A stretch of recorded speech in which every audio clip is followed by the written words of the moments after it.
Today we're talking about the best places to live in Shoreline, Washington.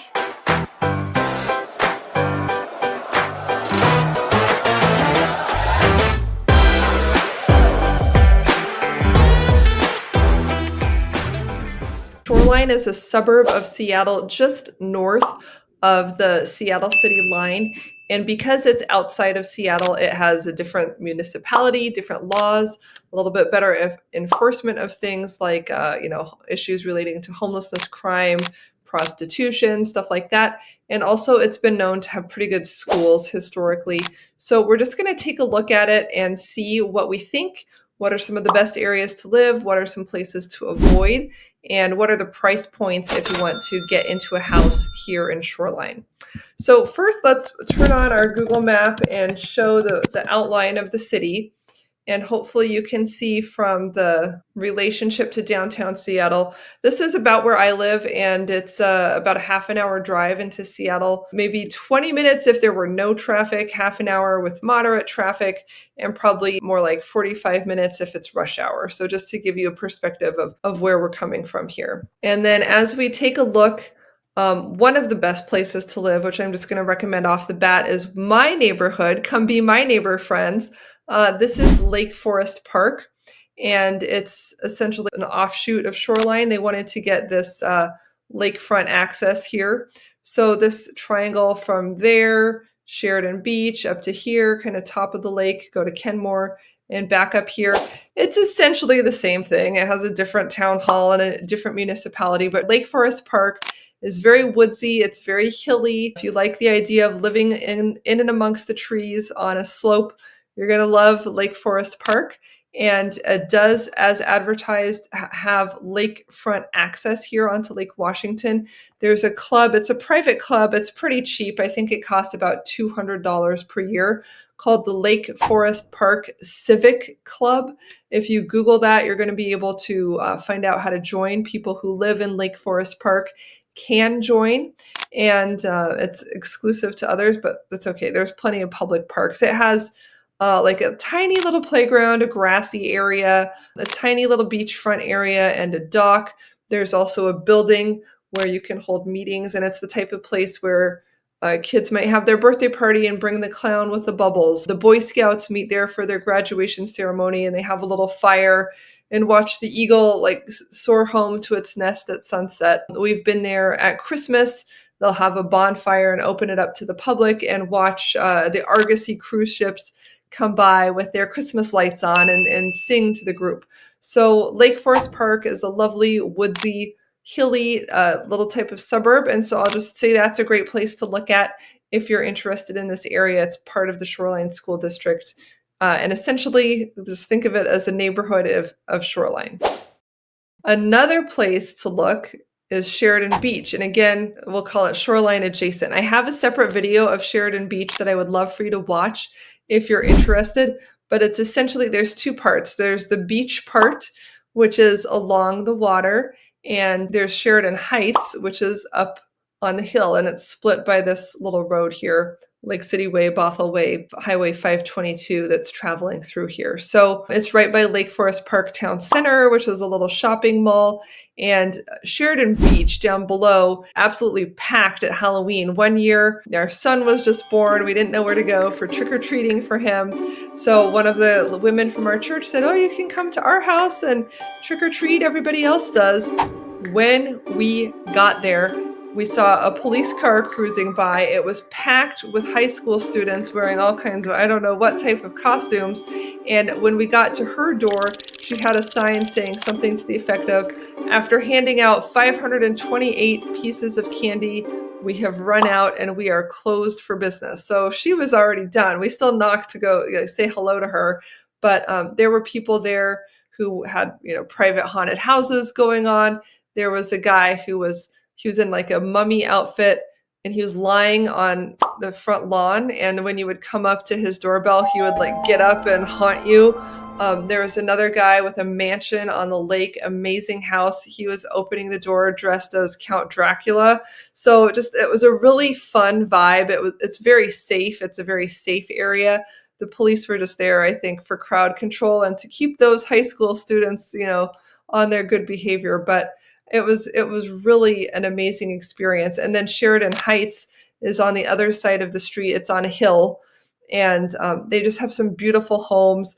That both these neighborhoods are HOA protected. And I just remember my bus used to drive there when I was driving to elementary school, and just thinking as I leaned against the steamy window, like, oh, this would be such a nice place to live. So I really like these two areas, Sheridan Beach and Sheridan Heights. So if you're into that, go check out my video specifically on that, as well as Lake Forest Park.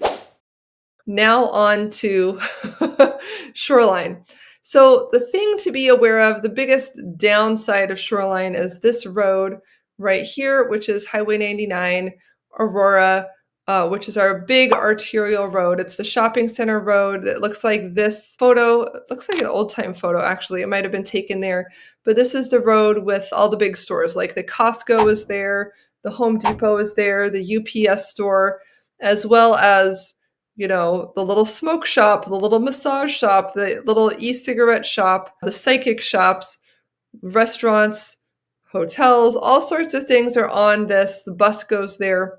So it's very convenient. It's a great alternative for driving up. If I-5, if there's an accident or something blocked, can go on 99 instead. But there are a lot of stoplights here, so it's not typically preferred. But you can see it goes all the way up here. It's a big road, and the bottom line is crime tends to happen along this road. My sister was going to pick up her Thai food, and the Thai food guy was like, oh, we just got robbed, and the guy escaped on the bus, kind of a thing. So shady stuff goes down on this road. So typically, I'm going to tell you, the further back from this road you can get, the better. And here's the freeway. And so this kind of in between the freeway area is just not preferred. It's fine. It's not bad. Like, none of this is a real war zone type of area. It's just not preferred. If you're coming from out of the area and you see something that looks really affordable, it's probably along here, and it's fine. Like, I'm not trying to say never buy there, but it's just the type of thing where if you had a choice and you wanted to buy something nice, you would probably not target that area. The high-end areas are going to be over here along the coast. So you have Richmond Beach. I've done other videos on luxury neighborhoods highlighting the Highlands, which are a gated community with $1,000 a month HOA, right down here by the golf club. And then other ones about Innis Arden, which is another HOA protected tennis and pool type of community up here. And anytime that you're really along the water, enjoying that $1 million view of Puget Sound, you're going to be paying a little extra. So anything here toward Richmond Beach is going to be desirable, and essentially it becomes more expensive the further west you go. And at some point there's hills and trees and things, but at some point you crest and you start going down the hill, and then you're going to start getting views, and then you're going to start getting into some really nice and expensive homes. Likewise, sometimes you're going to get closer to some of these busy streets, and it's just not going to be as nice. I find this area down here by Briarcrest Elementary School is not as nice. There's another busy street along here called 15th Avenue, which is not as nice. And so again, closer proximity to these roads, not as nice. But I will say more affordable and not bad. Again, if you can afford luxury, you're going toward the water and away from the freeway. And if you can't afford luxury and you're like, I'm just lucky to be here, I'm moving into the best home I can get for my school district, then you're going to be fine for the most part. But again, look at it, go visit if you're from out of town, case by case basis, check out what's going on, in particular with proximity to Highway 99. So that's the overview of Shoreline. My sister lives in Shoreline over here in the Richmond Heights area. There are beautiful parks, Shoreview Park with Boeing Creek Park here. Beautiful, woodsy, waterfalls and rivers, and an off-leash dog park. And this is also really closely associated with the Shoreline Community College campus right here. So those are both nice. You can go see a show, like go to one of their plays or something like that. The main drag over here is off of 185th. You go down the hill through the woods toward Richmond Beach Saltwater Park right here. They've got a wonderful library, Richmond Beach Library, and this is for the most part just all residential in here. Botanical garden, Krukeberg Botanical Garden, bowling. You know, this again along 185th, you're going to be finding the restaurants and the businesses and those types of things. But for the most part, pretty residential. There's also a really great private school in this area called King's. Right over here is King's Elementary. They have a high school and a middle school and a cool campus. It's like an old brick building type of campus.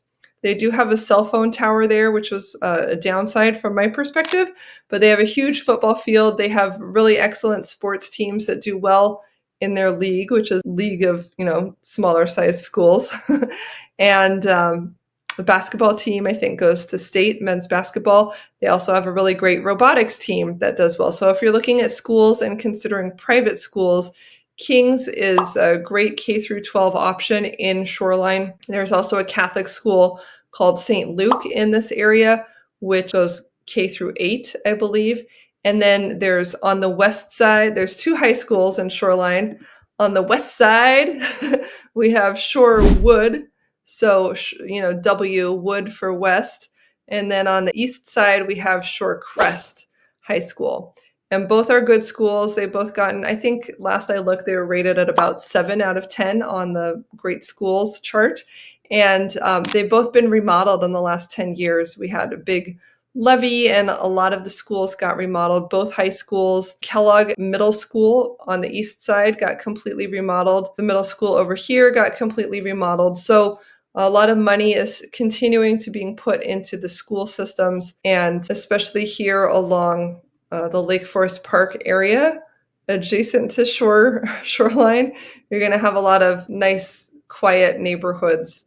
You know, again, getting away from the freeway, but only 5 minutes drive. This is pretty close access from both directions to get to the highway. So I hope this gives you a better sense of all of your options. Great shopping, good schools, and a wide variety of price ranges to live in here in Shoreline, where it's affordable, it's outside the city of Seattle, it's still a great commute into Seattle. And if you need to get to Bellevue, you can do that too. I would say probably 30 minutes into Bellevue with no traffic, and maybe, I guess it depends on how bad traffic is, but 45 to 60 if it were more of a rush hour time frame. So thanks so much for watching. Be sure to check out my other videos on these associated neighborhoods that I mentioned, and I will look for you on my next video. If you have any comments, let me know. Otherwise, set up a one-on-one meeting with my Calendly link in the description.